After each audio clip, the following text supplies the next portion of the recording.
Salam sejahtera untuk kita semua. Pelajaran Sekolah Sahabat dengan tema utama 3 Pekabaran Kosmis. Pelajaran ke-9, Kota yang disebut Kekacauan. Kamis 25 Mei. Babel, pusat penyembahan berhala. Berikut adalah petunjuk lain dalam mengidentifikasi dengan jelas misteri Babel besar. Penyembahan berhala adalah inti dari penyembahan Babilonia. Bacalah Yeremia 50 ayat 33 sampai 38 dan Yeremia 51 ayat 17 dan 47. Apa yang Anda temukan dalam ayat-ayat ini tentang penyembahan patung Babel kuno dan tanggapan Tuhan terhadapnya? Yeremia 50 dan 51 meramalkan kehancuran Babel oleh Media dan Persia. Salah satu alasan kematian Babel adalah penyembahan berhala mereka. Orang Babilonia percaya bahwa patung-patung ini adalah representasi dari dewa mereka. Dalam agama Babilonia, perawatan ritual dan pemujaan terhadap patung-patung dewa dianggap suci. Para dewa hidup secara bersamaan di patung-patung mereka di kuil-kuil dan dalam kekuatan alam yang mereka wujudkan. Penjarahan atau penghancuran berhala dianggap sebagai hilangnya perlindungan ilahi. Selama periode Neo-Babilonia, Pangeran Kasdi Mardukapla Idina II melarikan diri ke rawa-rawa selatan Mesopotamia dengan patung-patung dewa Babel untuk menyelamatkan mereka dari pasukan Sanherib dari Asyur. Kita boleh temukan informasi ini di dalam buku Mesopotamia Kuno Perspektif Baru, Jane R. McIntosh, halaman 35-43. Para nabi kitab suci membandingkan penyembahan patung-patung yang tidak bernyawa ini dengan Allah pencipta yang hidup dan memberi kehidupan. Bacalah Keluaran 20 ayat 4-6 dan Mazmur 115 ayat 4-8. Apa yang mereka ajarkan tentang penyembahan berhala? Meskipun masalah penyembahan berhala Babel spiritual lebih dalam dari sekedar membungkuk di depan patung kayu dan Babel. Babel spiritual paralel dengan Babel kuno dengan patung-patung yang diperkenalkan ke dalam ibadahnya. Penggunaan patung sebagai objek penyembahan atau yang disebut pemujaan merupakan pelanggaran terhadap perintah kedua karena membatasi kemampuan Roh Kudus untuk menanamkan dalam pikiran kita hal-hal kekal dan mengurangi keagungan Allah menjadi suatu patung tak bernyawa. Patung-patung ini diperkenalkan ke dalam agama Kristen pada abad keempat untuk membuat agama Kristen lebih dapat diterima oleh penduduk kafir. Sayangnya, patung-patung ini sering diberikan kesucian dan penghormatan yang hanya dimiliki oleh Tuhan, yang membuat semuanya merendahkan secara rohani.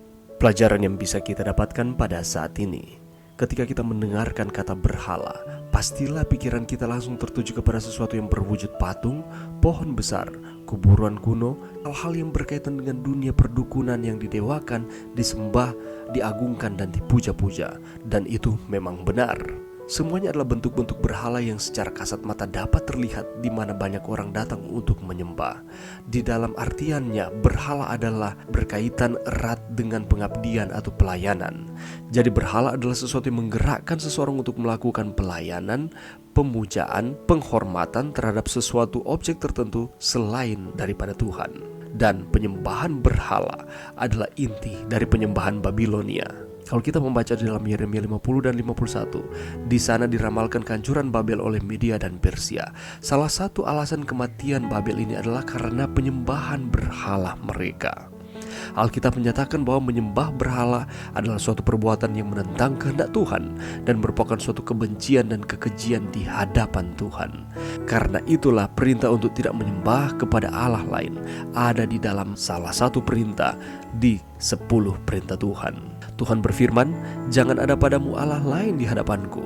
Jangan membuat bagimu patung yang menyerupai apapun yang ada di langit di atas, atau yang ada di bumi di bawah, atau yang ada di dalam air di bawah bumi.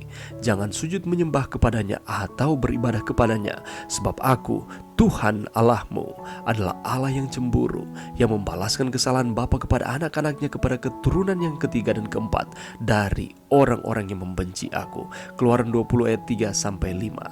Masalah penyembahan berhala bukanlah masalah yang sepele atau dapat diremehkan, tetapi ini merupakan masalah serius karena Allah yang menciptakan kita, Allah yang menyediakan berkat-berkat kepada kita setiap saat di dalam kehidupan kita. Tetapi justru kita menyembah selain Allah, justru kita tidak berterima kasih kepadanya, justru kita menyembah dewa-dewa yang lain. Dan inilah yang terjadi sehingga Allah murka terhadap Babel. Mungkin saat ini bukan lagi patung atau bukan lagi hal-hal yang mistis sehingga pikiran kita berpaling daripada Tuhan, tetapi segala sesuatu sehingga membuat pemikiran kita lepas dari kendali Tuhan, sehingga kita tidak mengingat lagi Tuhan di dalam kehidupan kita. Itu adalah berhala. apakah pasangan kita, gadget yang kita gunakan, tontonan yang kita lihat, buku yang kita baca, atau apapun itu, sehingga pemikiran kita terlepas dari Tuhan. Jangan sampai itu menjadi berhala di dalam kehidupan kita. Mari kita cek di dalam diri kita masing-masing, berapa banyak waktu yang kita gunakan untuk hubungan kita dengan Tuhan sepanjang hari, dibandingkan hal-hal duniawi yang kita lakukan sehingga kita melupakan Tuhan di dalam kehidupan kita, di sepanjang aktivitas-aktivitas kita. Karena Tuhan kita yang hidup dan berkuasa, yang bertahta di dalam kerajaan surga, Dialah yang layak untuk kita sembah, Dialah yang layak untuk kita muliakan, Dia yang layak untuk kita hormati di setiap kehidupan kita. Mari kita mengutamakan Tuhan di dalam setiap kehidupan kita sepanjang hari ini dan seterusnya. Mari berdoa. Terima kasih Tuhan atas firman-Mu pada saat ini. Bantu kami Tuhan untuk kami terus memprioritaskan Tuhan di dalam kehidupan kami. Kami tidak mau menyembah Allah yang lain. Kami hanya mau menyembah Tuhan di sepanjang kehidupan kami. Ini doa kami Tuhan, di dalam nama Yesus. Amin.